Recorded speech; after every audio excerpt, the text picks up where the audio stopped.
what did you guys think of Gladiator 2? I'll bring up also the Rotten Tomatoes. Around the horn, what do people think? This is what I thought it was going to be. It's the first Gladiator, essentially, with 30 extra minutes in the beginning and the end, and probably should have just been a TV show. And had they had a more Paul Mescal, I'm sorry, is a charisma vacuum. He makes Sam Worthington look super charismatic. Wow. Wow. It's just every single character is a version of a character from the first one, with very few exception. Denzel plays Proximo, but with a slightly different want at the end. Pedro, I like that they Maximus. had an animated version of the first movie in this one as well. Oh my God, the CGI of the baboons, and yeah, it didn't need to exist, and it did not stick the landing, and I will never watch it again. Yeah, as I've said, I think it's like Force Awakens, a remake of the original, but lesser on every level, less interesting actors. He Vadered.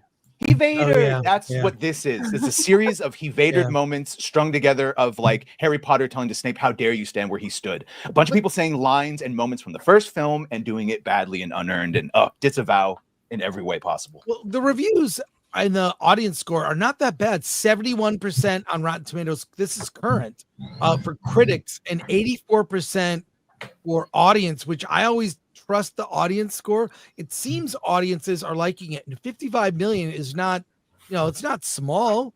It's also decent. if you add international is another 150 million. Yes, it's huge internationally.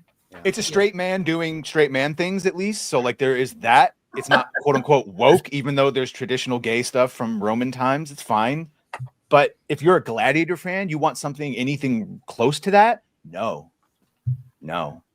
This made me think of the Ben Affleck quote about AI, that an AI is a craftsman, but art, knows when to stop, and really is just a craftsman now. He doesn't know when to stop. You got baboons and sharks. I mean, how can you? I'll be honest. The reason why I haven't seen this movie yet is because I've been saying this for a while too. I just think Ridley Scott has lost it, man. He lost it a long time ago for me. I just don't have faith in anything he does anymore. He was a great director in his time. I think now it's just time to call it. It's time to call it quits. And I'm gonna stand by my guns and say Tony Scott was a better director. I think movie for movie, pound for pound. Keep hearing that. Tony Scott was the better director. Movie for movie. Don't get me wrong. Ridley has put out some of the greatest of all time, but I'm talking movie for movie. I think Tony had it on him. It sounds like, and I didn't see Gladiator 2, but it sounds like Ridley just didn't evolve. We've had better storylines. Everybody seems to, no one can seem, I mean, I'm sure you guys have already discussed all this, but nobody seems to be coming up with a brand new concept, right? So what? Gladiator came out in 2000, 24 years later, he just revamped the movie, He's been trying to do this for a while, but yeah, he just won't let it go. Well, now it's out in the world, and who knows? How old is Ridley Scott now? 87. 80, yeah. Wow. Old enough to be writing Gladiator 3. The question is, who's going to let him do it? Yeah. Him and Clint Eastwood. I guess I have a contrarian view on this. First of all, the thing about Ridley Scott is, being the age that he's at, he's changed how he's approaching his career. I think the last truly great movie Ridley Scott made was The Martian. And, that was in 2015. And I think The Martian, especially the extended version, is one of the greatest science fiction films ever made. And I would go, what Ridley is doing now is he has a movie in he has a movie in production, and he has a movie in post. And I think, unlike some directors, I think the thing about Ridley Scott is he leaves his movies when they're shot now, and he lets editors like Pietro Scalia put them together. Ooh. So he's not sitting in the edit bay for another year editing his films. He's off making another movie because he knows his time on this mortal coil is limited. So what he's trying to do is make as many films as he possibly can in the time left for him. And maybe that's because his brother killed himself, and who knows what drives him. But the interesting thing for me when I go see a Ridley Scott movie is I'm looking for the visuals, the spectacle, whatever he chooses to show us. Because I loved The Last Duel. I thought The Last Duel was a lot better than people give it credit for. I enjoyed House of Gucci. Was it great? Yeah. No, but I'm enjoying watching it. Now, I liked Gladiator 2 because I thought what was really interesting was the movie was about excess, and it was about, I mean, not success, but excess. And it was really about the end of an empire.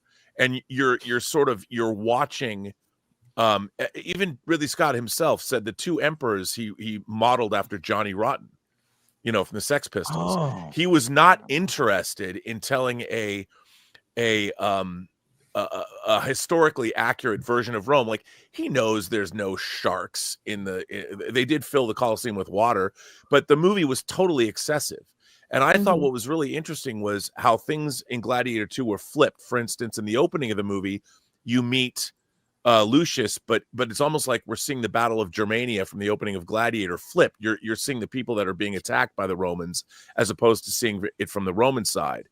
And Pedro Pascal's character is what Maximus would have become if he had taken up Marcus Aurelius on his offer and was able to get back to Rome to put Rome together and serve Rome and to keep the Republic the way it was. But Marcus Aurelius was killed by communists. And so there's all kinds of interesting things that I thought were going on. And Macrinus, Denzel Washington's character, I love the fact that he was a slave, a former gladiator himself, bent on, and yes, he was like Oliver Reed, but Oliver Reed didn't have designs on taking down the empire. And I thought that was a really interesting That's why I said he was Proximo with one extra goal. Yeah, well, but I think that he was playing it much different. Like, I thought Denzel Washington was having a great time, and I really enjoyed the experience of watching the movie. I love Gladiator. I've seen Gladiator 50 times. I can quote it chapter and verse. This movie, to me, I used to joke and say it was the Top Gun 2, or the Top Gun Maverick of Gladiator movies. This is the Jaws 2 of Gladiator movies. And for those people who are with me on this, Jaws 2 does not have a candle. It doesn't come anywhere near Jaws. But like 2010, it's a very enjoyable sequel. And I think that if you look at it that way and take Gladiator out, Gladiator is a once-in-a-lifetime movie. Gladiator 2, this movie has a lot in it that you can chew on. And when you leave, you in a way, it's kind of representative of where we are in America politically. I have to ask you guys, since I didn't watch it, and when Denzel Washington is a phenomenal actor. I mean, there's no question about it. And this may be my little pet peeve, and I may get jumped for it, but what accent does Denzel use in this movie? American. That is my biggest pet peeve. If Denzel everybody plays else is, Roman Denzel. using an accent, is Detroit Denzel showing up? Is it American? Is it New York Denzel? He does American Denzel accent. He covers it up by saying he speaks all the languages, so you can infer that his accent is muddled. Thus, he sounds like us. It's just a lesser sequel in every way. I that in the movie because when I do eventually watch it, that's like the first thing. I'm like, it'll bring me out of it. But the beginning, by the way, the beginning that Robert's referring to is to explain why Lucian all of a sudden knows how to fight and is a leader because he's been fighting. The problem I had is Numidia is a province, not a city. It had already been conquered, and this whole movie, there's another 300 to 400 years of fighting Emperor King. So it's just the catharsis and love would have been to see Lucian take over, and I gave less than a shit about Lucian because Paul Mescal again, charisma vacuum, and no amount of syphilis twins or Denzel having fun could make this movie salvageable to me. I will say some of the contemporary dialogue threw me off. Like Denzel actually remarked, "Hose him down." I'm like, they didn't have water hoses in Rome at this time. Right. It's like if the hosing down is basically urination. Also, that the Flintstones developed technology with elephants to hose things down. So it is a little jarring seeing Denzel talk like in a Roman movie, and he's still talking like Frank Lucas from American Gangster. I mean, it's right. Like I mean, Denzel. Love Denzel, love him, but one of them does have syphilis. It's a plot point.